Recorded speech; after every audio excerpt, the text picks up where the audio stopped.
সাগৰ আহ ঐ ইয়াত কান্দিবি আহ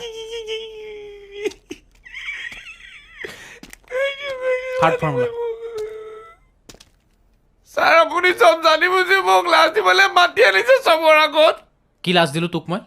কি লাজ দিলোঁ তই জাননে নাজান তই জাননে নাজান আপুনি মোক কথাটো শুনক তই জাননে নাজান মোক কথাটো শুনক কি কিবা বেলেগ কৈ থাকে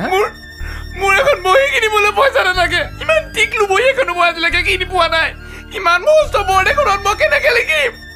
তই সেইটো কাৰণে নিলিখ এতিয়া না আপুনি মোক লাজ দিছে ন কিন্তু মই শুনক মই দুখীয়া হ'ব পাৰোঁ বুজিছেনে মই দুখীয়া হ'ব পাৰোঁ কিন্তু মই ক'বলৈ ভয় নকওঁ যে মই দুখীয়া হে আজি যদি মোৰ পকেটত 20,000 টকাও থাকে নহয় 20,000 টকা থাকে নহয় মই 20 টকা পাইছাৰে যোৱা কৰিম কাৰণ মই অন্তৰৰ পৰা দুখীয়া জানি বুজি ইনচাল্ট দি থাকে মাষ্টৰ মাৰিছে নহয় ই এই কথাখিনি কিয় ক'লে বাৰু মই বুজি নাপালোঁ দেই নাই আপুনি জানিব লাগেনো তোক থাৰ্ড ফৰ্মুলাটো লিখিব দিলোঁ তই কিবা কৈ গুচি গ'লি মই কেনেকৈ লিখোঁ মানে মোৰখনত অ' ই বৰ ৰহস্যময় কেৰেক্টাৰ এটা দেই হা চৰিয়া দিম কিন্তু হৈ থাক বাচিলো কেলা নাখান্দিবা তুমি তোমাক মাতিছে নেকি কেলে আগলৈ চোৱা